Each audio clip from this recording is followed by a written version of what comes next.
Halo, perkenalkan nama saya Ferendrio Putri Sesaranggraini dengan NPM 21031010047 dari Paralel A Program Studi Teknik Kimia UPN Veteran Jawa Timur. Perkenalkan, nama saya Aisyah Putri Maharani dengan NPM 21014 dari Paralel A jurusan Teknik Kimia UPN Veteran Jawa Timur. Halo, kenali, aku Krisna Junata Hardi, biasa dipanggil Krisna. Aku NPM 21020 dari Paralel A dengan jurusan Teknik Kimia dari UPN Veteran Jawa Timur. Halo, perkenalkan saya Lasma Barbarane Baho dengan NPM 2299100-103 dari Paralel A Teknik Kimia UPN Veteran Jawa Timur. Halo, perkenalkan nama saya Andreas Derdo Hamonangan Purba dengan NPM 21031010056. Saya dari Paralel A, Prodi Teknik Kimia UPN Veteran Jawa Timur. Halo semuanya, perkenalkan nama saya Clarissa Putri Monika, NPM 21031010041 dari Paralel A, jurusan Teknik Kimia UPN Veteran Jawa Timur. Assalamualaikum warahmatullahi wabarakatuh. Perkenalkan, nama saya Ubadillah Bramantya Snandik dari Paralel A dengan NPM 21250. Perkenalkan, nama saya Kavirinda Putri Ayu Marani dengan NPM 21031010030 dari Paralel A, Prodi Teknik Kimia UPN Veteran Jawa Timur. Pada kesempatan kali ini, kami dari kelompok 5 akan membahas tentang industri gula. Jadi, apa itu industri gula? Industri gula merupakan salah satu industri yang mengolah hasil pertanian berupa tebu sampai menjadi produk siap pakai, yaitu gula. Terdapat beberapa stasiun dan proses produksi gula pada industri gula, yaitu stasiun penerimaan dan penimbangan tebu, 4 stasiun gilingan, stasiun pemurnian, stasiun penguapan, stasiun pengkristalan, dan putaran. Baiklah, di sini saya akan menjelaskan mengenai flowsheet atau biasa disebut dengan diagram alur proses. Diawali dengan pemindahan tebu ke meja tebu oleh can unloading crane. Lalu setelah itu, tebu akan dimasukkan ke dalam alat bernama can cutter oleh can carrier. Nah, can cutter sendiri ada dua alat, di mana ada can cutter 1 dan can cutter 2. Nah, di can cutter 1 ini tebu akan diperkecil ukurannya atau mengalami size reduction dari yang awalnya berukuran 2,5 meter sampai dengan 3 meter menjadi berukuran 8 sampai dengan 10 cm. Nah, di can cutter 2, tebu akan mengalami size reduction lagi menjadi ukuran yang lebih kecil lagi atau berukuran 2 sampai dengan 3 cm. Kemudian tebu akan memasuki alat hammer shredder dengan bantuan alat elevator, di mana di hammer shredder ini tebu akan dipipih sehingga niranya akan lebih mudah keluar pada tahap pemerahan. Kemudian setelah melalui hammer shredder, tebu akan masuk ke tahap pemerahan dengan bantuan alat double roll crusher, di mana di double roll crusher ini nira pada tebu akan terpisah dengan ampas tebu, sehingga niranya kemudian akan masuk ke tahap pemurnian dengan bantuan alat sulfitator. Dan di tahap pemurnian ini nira tersebut akan dicampur dengan susu kapur atau kalsium hidroksida dan juga belerang atau sulfur oksida. Kemudian akan diperoleh nira yang lebih murni lagi. Nah, nira yang telah mengalami tahap pemurnian ini kemudian akan masuk ke tahap penguapan atau evaporasi dengan bantuan evaporator untuk dikurangi kadar air pada nira tersebut. Kemudian nira yang sudah mengalami evaporasi ini kemudian akan masuk ke tahap kristalisasi dengan bantuan vacuum pen crystallizer, di mana pada kristalisasi ini nira tersebut akan dibentuk padatan. Nah, lalu setelah melalui tahap kristalisasi ini, nira akan melalui tahap pemisahan dengan bantuan alat sentrifugator. Di sentrifugator ini kemudian akan dipisahkan partikel nira dan juga nira yang masih menjadi cairan agar diperoleh partikel gula yang kemudian akan masuk ke tahap pengayakan, di mana di tahap pengayakan ini akan partikel gula akan melalui 3 plat mesh dengan ukuran yang berbeda, sehingga akan diperoleh partikel gula partikel gula dengan ukuran 0,8 sampai dengan 1,2 mm. Nah, kemudian partikel gula dengan ukuran ini akan melalui tahap packaging dengan bantuan alat pengemas granula otomatis. Pada umumnya, pemrosesan tebu di pabrik gula dibagi menjadi beberapa tahap. Dan di kesempatan kali ini, saya akan menjelaskan mengenai alat can unloading crane atau yang bisa kita sebut dengan alat pengangkat tebu. Dari emplasemen penampung tebu yang telah dipindah ke lori maupun tebu yang berada di truk pengangkat tebu, diatur secara bergantian untuk diangkat dan dipindahkan ke can table. Untuk mengangkat dan memindahkan tebu-tebu tersebut, digunakan alat pengangkat yang disebut dengan can unloading crane. Prinsip kerja dari alat ini adalah tebu yang berada pada lori maupun truk diatur agar tepat berada di bawah crane. Kemudian tebu tersebut diikat dengan rantai pengikat. Ujung rantai dikaitkan pada gebral. Dan setelah terikat dan terkait, operator menekan tombol operasional crane sehingga tebu terangkat dari lori dan diatur serta tepat berada di atas meja tebu. Selanjutnya tebu diturunkan dengan arah tegak lurus. Kemudian rantai dilepas dengan menggunakan penggulung kabel baja penarik gebral bersamaan dengan rantai pengikat tebu dan ditarik lagi ke atas serta digerakkan ke arah lori atau truk berikutnya untuk kembali mengangkat tebu.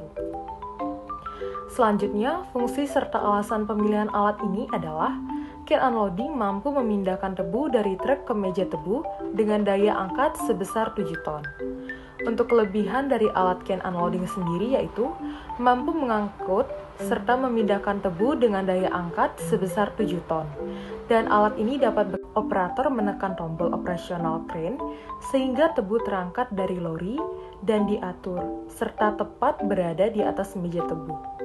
Selanjutnya tebu diturunkan dengan arah tegak lurus.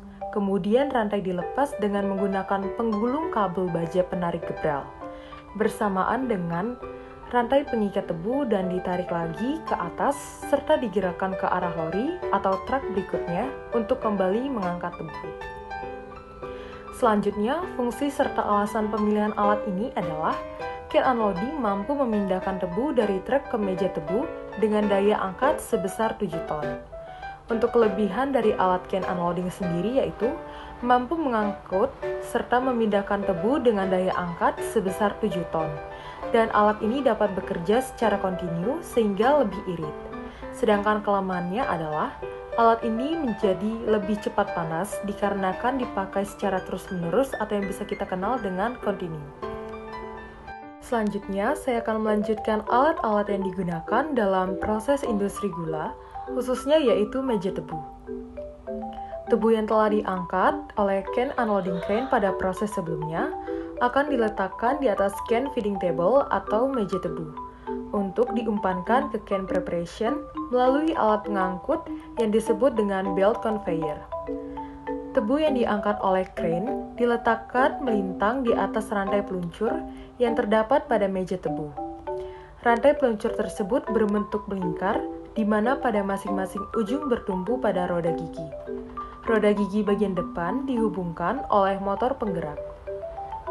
Motor ini dikendalikan oleh operator untuk menggerakkan rantai peluncur ke depan, sehingga mendorong tebu masuk ke kerpek tebu secara bertahap dan perlahan-lahan. Diupayakan dalam operasional pengumpanan tebu dari meja tebu jatuh ke kerpek bisa merata ketebalannya. Selanjutnya, fungsi serta alasan pemilihan alat ini adalah untuk menampung tebu dari truk dan mengatur jumlah tebu yang masuk ke konveyor tebu agar posisi tebu dapat sejajar dengan arah gerak konveyor tebu. Dan alat ini dapat bekerja secara kontinu, sehingga alat ini bisa diumpamakan sebagai alat yang lebih irit. Sedangkan kelemahannya yaitu alat ini menjadi lebih cepat panas dikarenakan alat ini dipakai secara terus-menerus atau yang bisa kita kenal dengan kontinu. Baik, selanjutnya saya akan menjelaskan mengenai elevator atau bucket elevator atau kas elevator. Nah, elevator di sini merupakan suatu bagian komponen penting dalam alat yang mempermudah proses pembuatan gula dalam skala masif industri. Nah, elevator di sini digunakan sebagai pengangkut ampas halus yang tersaring oleh vibrating screen ke intermediate can carrier atau sebagai alat transportasi dari A ke B. Nah, dalam fungsi atau cara kerja elevator ini dengan cara menggunakan motor sebagai penggerak, roda akan berputar dan menarik rantai yang dilengkapi dengan penggaruk ampas. Tebu yang masuk ke dalam elevator akan ditransportasikan ke gilingan atau ke tujuan yang ingin diproses. Nah, lalu ada bagian-bagian elevator dan fungsinya. Yang pertama ada garu atau cakar ampas sebagai pembawa cacahan tebu. Kedua ada rantai cakar sebagai penarik garu ampas yang dihubungkan dengan roda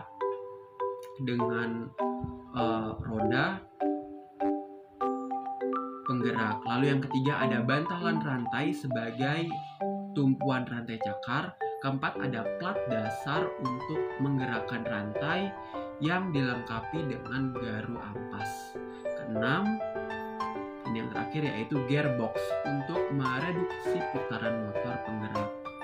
Dan yang terakhir nih ada motor penggerak alat untuk memutar gearbox itu sendiri.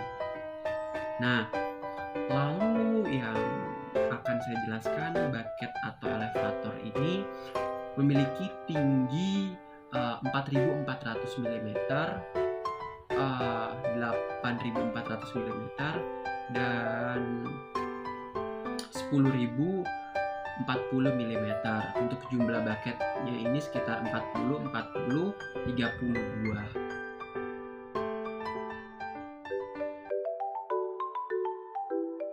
Can cutter adalah alat yang digunakan untuk memotong tebu. Tujuannya yaitu mempermudah kerja mesin giling untuk menghasilkan nira. Pada rancangan pabrik tebu kelompok kami menggunakan double rush crusher sebagai alat mesin penggiling tebu. Tebu yang masuk sebelumnya berbentuk batang apabila telah diproses oleh can cutter akan menjadi potongan yang lebih kecil. Pada perancangan pabrik tebu kelompok kami menggunakan 2 can cutter untuk mempermudah kerja can cutter sehingga mesin can cutter tidak mudah rusak dibandingkan dengan hanya menggunakan 1 can cutter.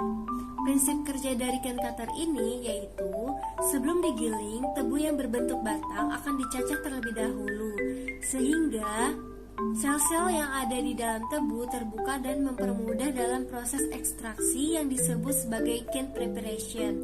Pencacahan menggunakan alat can cutter yang terdiri dari 2 set, yaitu can cutter 1 dan can cutter 2. Tebu dicacah sampai diperoleh derajat pencacahan atau PI atau preparation index lebih besar dari 90%. Semakin besar atau semakin tinggi preparation index menunjukkan semakin besar kinerja dari ekstraksi.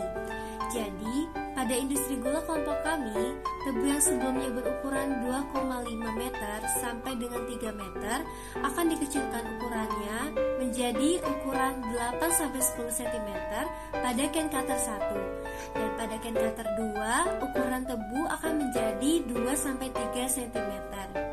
Kelebihan dari can cutter ini yaitu mutu tebang yang baik. Dalam artian, batang tebu tidak mudah pecah dalam proses pengecilan ukuran. Kemudian, kelebihan lain yaitu bekerja optimal di berbagai kondisi, meskipun hujan sekalipun.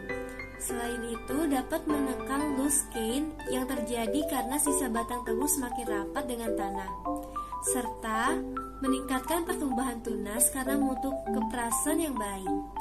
Namun terdapat kekurangan dari can cutter ini, yaitu terletak pada penggantian pisau can cutter yang membutuhkan waktu yang lama. Apabila pergantian can cutter terlalu sering, maka akan menyebabkan proses produksi gula akan terganggu. Selain itu akan memakan biaya maintenance mahal sehingga biaya produksi semakin tinggi. Faktor can cutter. Yang pertama, jumlah can cutter. Jumlah can cutter yang semakin banyak mengakibatkan proses size reduction tebu akan semakin cepat. Yang kedua, ada jumlah pisau can cutter. Jika jumlah pisau cane cutter semakin banyak, maka akan mengakibatkan tebu tercacah dengan cepat. Yang ketiga, ada jarak pisau cane cutter. Jarak pisau cane cutter yang semakin rapat akan mengakibatkan ukuran tebu yang dicacah akan semakin kecil. Selanjutnya, ada kecepatan dari cane cutter. Apabila mesin cane cutter memiliki kecepatan yang tinggi, maka proses size reduction akan semakin cepat. Yang terakhir, ada kapasitas dari cane cutter. Cane cutter dengan kapasitas tertentu akan menyebabkan tebu yang dikecilkan, ukurannya akan memakan waktu yang lebih sedikit daripada cane cutter yang memiliki kapasitas yang lebih kecil. Nah, selanjutnya di sini saya akan menjelaskan alat industri kimia yaitu hammer shredder pada industri gula. Hammer shredder sendiri pada industri gula digunakan untuk mencacah tebu agar menjadi serat yang lebih kecil dan lebih halus. Gunanya yaitu untuk mempermudah dalam proses pemerahan agar menghasilkan nira yang lebih maksimal. Nah, pada hammer shredder sendiri terdapat prinsip kerja. Prinsip kerjanya yaitu tebu yang telah dipotong dari cane cutter lalu dimasukkan ke dalam alat hammer shredder untuk ditumbuk hingga menjadi serbuk atau serabut kecil yang kemudian jatuh ke dalam elevator untuk dibawa ke unit proses selanjutnya yaitu unit pemerahan. Nah, pada hammer shredder sendiri terdapat kelebihan dan juga kekurangan. Kelebihan hammer shredder sendiri yaitu dapat membuka sel-sel tebu yang berada dalam tebu yang masih belum dipecahkan oleh pisau tebu sebelumnya. Dan kelebihan yang kedua yaitu suara mesin pada hammer shredder tidak berisik. Sedangkan pada alat hammer shredder sendiri terdapat kekurangan, yaitu yang pertama yaitu mesin membutuhkan tempat yang lebih luas. Dan kekurangan yang kedua yaitu harga mesin hammer shredder sendiri lumayan mahal. Saya akan menjelaskan mengenai tahap pemerahan, di mana tahap pemerahan ini merupakan tahap yang memiliki tujuan untuk memerah nira sebanyak-banyaknya dan juga menekan kehilangan gula dalam ampas seminimal mungkin. Nah, di sini alat yang biasanya digunakan dalam industri gula untuk memerah tebu adalah double roll crusher atau roll crusher. Nah, untuk prinsip kerja dari double roll crusher ini adalah bekerja dengan cara menggerus material dengan dua buah roller yang berputar satu arah secara bersamaan dan juga menjepit material hingga hancur atau hingga terperah nirahnya. Nah, adapun faktor-faktor yang dapat mempengaruhi efisiensi atau kemampuan kerja dari double roll crusher. Di antaranya ada 3, yaitu karakteristik tebu, faktor teknis, dan juga mekanik. Di mana karakter tebu yang dapat mempengaruhi ada kandungan serat, jumlah zat terlarut, dan juga kandungan dekstran serta polisakarida pada tebu. Lalu yang kedua, ada faktor teknis, di mana volume air yang disisi, volume nira hasil ekstrak, dan juga metode pencacahan tebu yang kurang maksimal dapat mempengaruhi kinerja atau efisiensi kerja dari double roll crusher. Lalu yang terakhir ada faktor mekanis, di mana kecepatan putar tiap roll giling, besarnya tekanan hidrolik, serta drainase nira dari gilingan yang dapat mempengaruhi kinerja dari double roll crusher. Jadi di sini saya akan menjelaskan mengenai tahap pemurnian, yaitu tahap setelah tahap pemerahan, di mana pada tahap pemerahan kita mendapatkan nira, namun niranya itu masih mentah. Jadi diperlukan suatu tahap pemurnian untuk mendapatkan nira yang lebih murni. Terdapat beberapa cara pada tahapan pemurnian, itu ada cara defekasi, cara sulfitasi, dan cara karbonatasi. Nah, ketiga cara ini dibedakan berdasarkan reagen dan bahan yang ditambahkan untuk menetralkan reagen tersebut. Untuk cara defekasi, ini menggunakan reagen susu kapur, dan untuk cara sulfitasi ini sama menggunakan susu kapur juga, namun ada tambahan senyawa lain yaitu SO2. Nah, yang ketiga ada cara karbonatasi, ini menggunakan susu kapur juga namun dengan senyawa tambahan yaitu CO2. Untuk cara defekasi sendiri itu dibagi menjadi 4 macam. Yang pertama ada defekasi dingin, yaitu di mana nira mentah pada keadaan dingin dicampurkan dengan susu kapur untuk mengendapkan bahan non gula pada nira mentah. Kemudian ada defekasi, itu nira mentah dipanaskan terlebih dahulu sebelum ditambahkan dengan susu kapur. Untuk untuk defekasi bertingkat, itu caranya adalah nira yang masih dingin itu ditambahkan dengan susu kapur, kemudian dipanaskan, kemudian ditambahkan susu kapur lagi. Terus untuk defekasi karat itu merupakan niranya itu dibagi menjadi dua. Yang pertama langsung ditambahkan dengan susu kapur, yang satu dipanaskan. Kemudian dua nira ini dicampurkan menjadi satu. Untuk cara defekasi memiliki keuntungan. Yang pertama, biaya lebih murah karena reagen yang digunakan hanya susu kapur. Namun kerugiannya kualitas gulanya kurang baik, yaitu menghasilkan gula yang berwarna merah coklat atau biasa disebut gula SHS. Kemudian ada cara sulfitasi. Untuk reaksinya adalah sebagai berikut, di mana kapur sebagai reagen itu akan mengendapkan bahan non gula. Kemudian kelebihan kapurnya itu dinetralisasi dengan senyawa SO2. Selain untuk menetralkan senyawa kapur ini, SO2 juga dapat digunakan untuk bleaching atau memutihkan produk gulanya. Sehingga keuntungan yang kita dapat menggunakan cara sulfitasi, gula yang dihasilkan berwarna putih bersih dengan kualitas yang lebih baik daripada kualitas dengan metode defekasi. Untuk kerugian sendiri, biayanya itu relatif lebih mahal daripada cara defekasi karena memiliki senyawa tambahan atau menambahkan senyawa tambahan yaitu SO2. Kemudian ada cara karbonatasi. Cara ini hampir sama, namun untuk tambahan senyawanya ini menggunakan senyawa karbon dioksida, di mana karbon dioksida ini sama halnya dengan SO2, yaitu menetralkan kelebihan kapur yang akan menghasilkan suatu endapan. Yang endapan ini akan bisa mengabsorpsi bahan non gula lainnya, sehingga endapan atau blotong yang dihasilkan itu lebih banyak dan lebih efisien.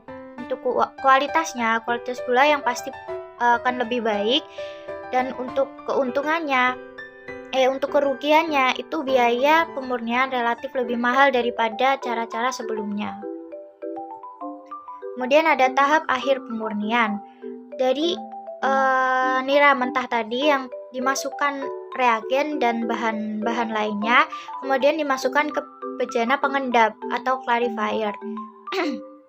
Ketika sudah dimasukkan ke bejana tersebut, nira ini akan memisah menjadi dua lapisan, yaitu nira jernih atau nira murni dan blotong. Sebenarnya ada tahap lain di mana ada nira jernih dan nira yang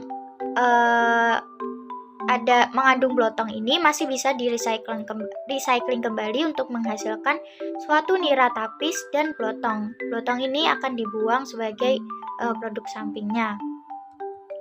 Kemudian ada faktor-faktor yang memengaruhi proses pemurnian. Yang pertama ada cara pemurnian dan atau reagen yang digunakan. Cara pemurnian adalah sesuai dengan yang saya jelaskan tadi, itu ada cara defekasi, ada cara sulfitasi, dan cara karbonatasi.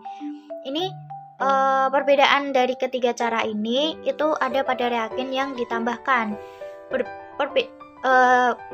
Berbedanya reagen yang ditambahkan akan menghasilkan hasil gula yang berbeda pula seperti yang saya jelaskan sebelumnya. Kemudian ada suhu pemanasan.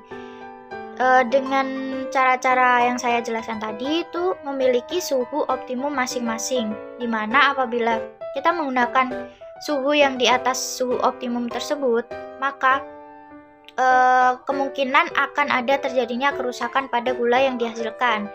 Apabila kita menggunakan suhu yang di bawah suhu optimum tersebut akan memperlambat reaksi yang terjadi. Jadi kita sebisa mungkin menggunakan suhu optimum tersebut. Kemudian ada jumlah kapur yang digunakan. Jumlah kapur yang digunakan itu berbanding lurus dengan hasil endapan atau blotong yang akan dihasilkan. Semakin banyak kapur yang kita masukkan, susu kapur yang kita masukkan, maka semakin banyak pula blotong atau endapan yang tidak digunakan itu yang dihasilkan, sehingga semakin banyak penambahan kapur akan membuat kualitas gula akan semakin baik. Evaporator sangat umum digunakan dalam dunia industri. Evaporator merupakan suatu alat yang digunakan untuk proses evaporasi. Pada industri gula, manfaat dari alat ini yaitu untuk mengentalkan nira sebelum diolah lebih lanjut dan untuk menurunkan aktivitas air. Evaporator memiliki dua prinsip dasar, yaitu untuk menukar panas dan untuk memisahkan uap air yang terlarut dalam cairan. Evaporator Robert adalah dengan prinsip multiple effect dengan menggunakan jenis steam heated evaporator yang menggunakan pemanas steam atau uap lain yang dapat dikondensasi sumber panas, di mana uap terkondensasi pada suatu sisi di permukaan panas dan kemudian panas ditransmisi lewat dinding ke cairan yang mendidih. Evaporator Robert termasuk short tube vertical evaporator atau disebut juga sebagai evaporator Calandria. Evaporator ini terdiri dari tube vertikal dan horizontal sheets melewati sel. Uap pemanas beredar mengelilingi keliling tube, sedangkan nira yang akan menguap berada di dalam tube. Prinsip kerja evaporator sendiri itu berdasarkan sirkulasi natural dari nira dalam tubnya. Calandria yang terpasang di bagian bawah vertical vessel. Jalur sirkulasi terdiri dari sebuah tub berdiameter besar yang terletak di tengah calandria, di mana nira tidak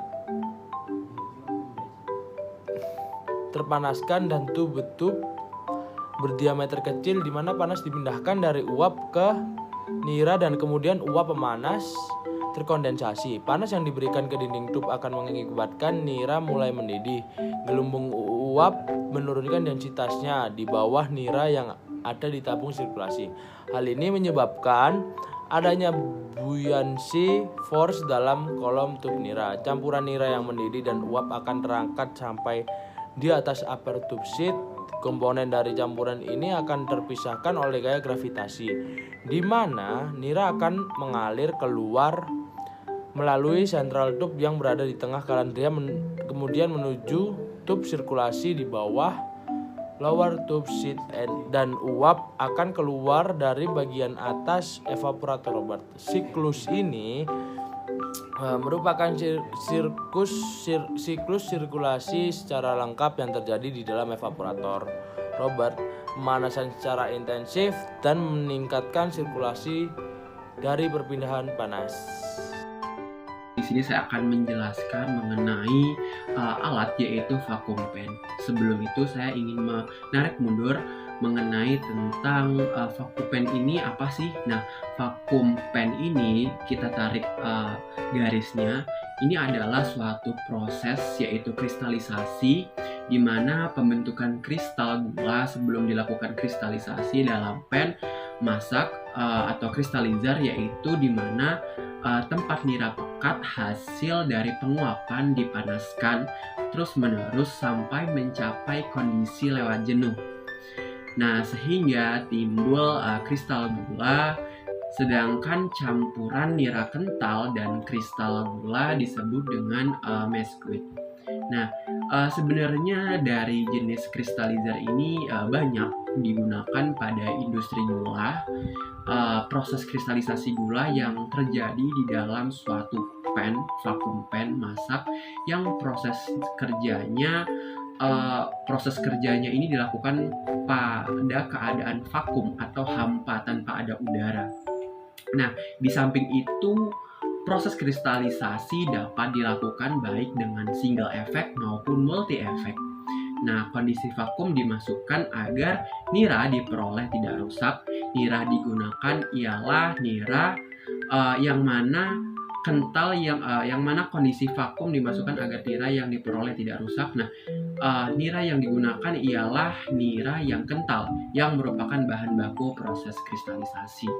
Dalam kristalisasi, kadar kotoran dan air pada nira kental akan dihilangkan. Nah, pada nira kental masih terkandung kotoran sekitar 15-20% zat terlarut. Nah, sedangkan kadar airnya sekitar 35-40% dengan Brix 60 hingga 65. Sebelum dilakukan kristalisasi dalam pan masak, nira pekat terlebih dahulu dialirkan gas SO2 untuk proses batching dan untuk menurunkan viskositas masakan nira.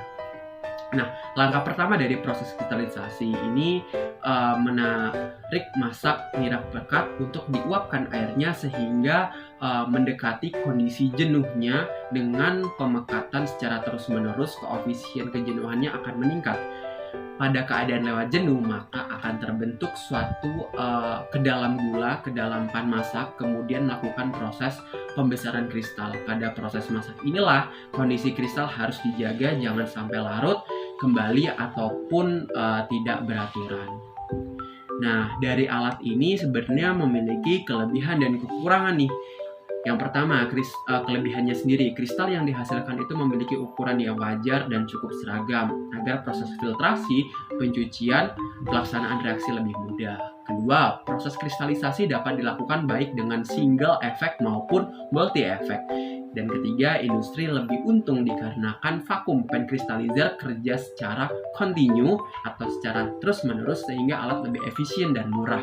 Lalu untuk kekurangannya sendiri, alat ini lebih cepat panas. Hal ini dikarenakan alat vakum pen crystallizer bekerja secara kontinu sehingga mesin lebih cepat untuk panas.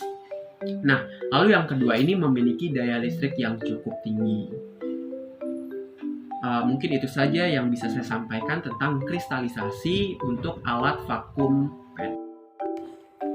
Baik, di sini saya akan menjelaskan proses sentrifugasi pada industri gula. Proses sentrifugasi di sini menggunakan alat yang bernama centrifuge. Di sini saya akan menjelaskan pengertian dari sentrifugasi. Sentrifugasi adalah proses menggunakan centrifuge untuk mengendapkan campuran menggunakan gaya sentrifugal. Komponen campuran yang lebih padat akan menjauh dari poros sentrifuge dan membentuk sedimen atau partikel, meninggalkan supernatan yang dapat dihilangkan dengan dekantasi. Teknologi sentrifugasi telah digunakan untuk tujuan penelitian seperti biologi sel dan biologi molekular serta industri seperti pengayaan uranium dan pengolahan anggur. Selanjutnya saya akan menjelaskan kelebihan dan kekurangan dari alat centrifuge pada proses sentrifugasi. Kelebihan dari alat ini lebih efektif, menggunakan peralatan yang modern. Larutan dapat dipisahkan dengan endapan tanpa kertas saring, dapat menyaring partikel padatan yang sangat kecil sekaligus. Sedangkan untuk kekurangan dari alat ini, biaya yang cukup mahal, memerlukan daya listrik yang cukup besar, butuh waktu yang cukup lama saat pengendapan. Bila larutan tersenggol sedikit saja, pengendapan akan gagal dan kembali bercampur dengan larutan. Selanjutnya terdapat alat industri kimia pada industri gula, yaitu vibrating screen. Vibrating screen sendiri yaitu digunakan untuk mengayak gula sesuai dengan apa yang diinginkan. Nah, prinsip kerja vibrating screen sendiri yaitu feed atau gula masuk ke dalam alat ayakan sambil berjalan. Apabila feed tersebut masuk kepada lubang ayakan, maka feed tersebut sesuai dengan yang diinginkan. Dan apabila feed tersebut tidak dapat lolos pada lubang ayakan, maka feed tersebut akan keluar dengan sendirinya dan akan dibawa oleh conveyor untuk di-recycle kembali. Nah, pada vibrating screen sendiri terdapat kelebihan dan kekurangan. Kelebihannya yaitu mampu menghasilkan produk yang seragam dan pada lubang ayakan bisa diatur sesuai dengan kebutuhan. Sedangkan itu, vibrating screen sendiri terdapat kekurangan, yaitu alatnya yang mahal dan juga perawatannya juga mahal. Baik, di sini saya akan menjelaskan proses pengemasan atau packing pada industri gula. Untuk alat yang digunakan yaitu continuous sealer. Pertama di sini saya akan menjelaskan prinsip kerja dari continuous sealer itu sendiri. Continuous sealer merupakan mesin untuk menyegel kemasan plastik. Dari nama continuous sealer atau segel berkelanjutan, artinya mesin ini mampu menyegel kemasan plastik secara terus-menerus. Prinsip kerja dari mesin ini yaitu energi listrik yang diubah menjadi energi panas, lalu panas tersebut dapat digunakan untuk merekatkannya. Selanjutnya saya akan menjelaskan fungsi dari continuous sealer ini sendiri. Continuous sealer merupakan mesin pengemas dengan sistem semi otomatis dengan fungsi untuk menyegel kemasan dan juga memberikan kode kadaluarsa. Kenapa menggunakan alat continuous sealer ini? Karena alat ini mudah digunakan, dapat mengemas dengan cepat, dan bisa digunakan untuk mencetak tanggal kedaluarsa expire. Selanjutnya yaitu ada pelaporan hasil analisis ayakan. Jadi di sini terdapat tabel yaitu mass atau ukuran ayakan, kemudian ada average size yaitu ukuran rata-rata dari produk dalam mikron, kemudian ada fraksi massa dalam persen. Untuk produk yang lolos pada 5 mass dan tertahan pada 8 mass memiliki average size sebesar 3.190 mikron. Kemudian ada fraksi massa yaitu 17,8435, ini didapatkan dari berat massa produk yang tertahan dibagi dengan total produk, kemudian dikali 100%. Kemudian untuk produk yang lolos pada 8 mass dan tertahan pada 23 mass memiliki average size sebesar 1.543,5 mikron dan memiliki fraksi massa sebesar 7,1565%. Kemudian untuk produk yang lolos pada 23 mass dan tertahan pada 44 mass yaitu memiliki average size sebesar 530,5 mikron dengan fraksi massa 75%.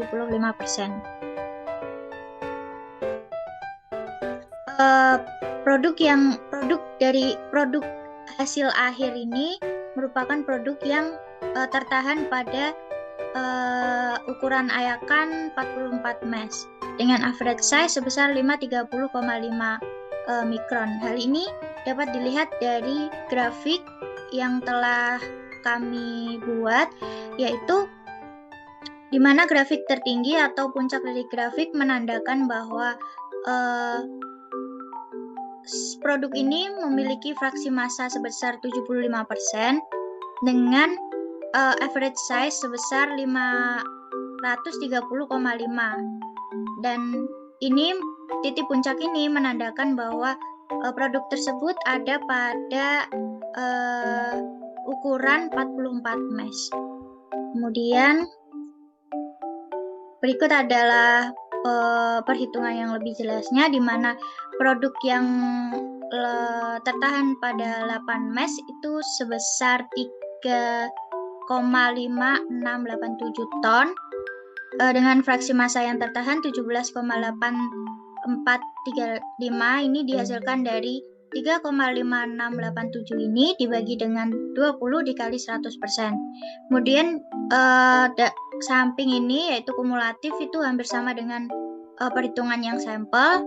Bedanya nanti produk dari 8 mass ini akan ditambahkan dengan produk yang tertahan pada 23 mass. Kemudian hasil dari perhitungan ini bisa dianggap benar apabila hasil kumulatif sama dengan total hasil pada sampel. Untuk persennya juga bisa dianggap benar apabila hasilnya 100% dan memiliki berat bahan yang lolos 0, kemudian untuk persen lolosnya 0.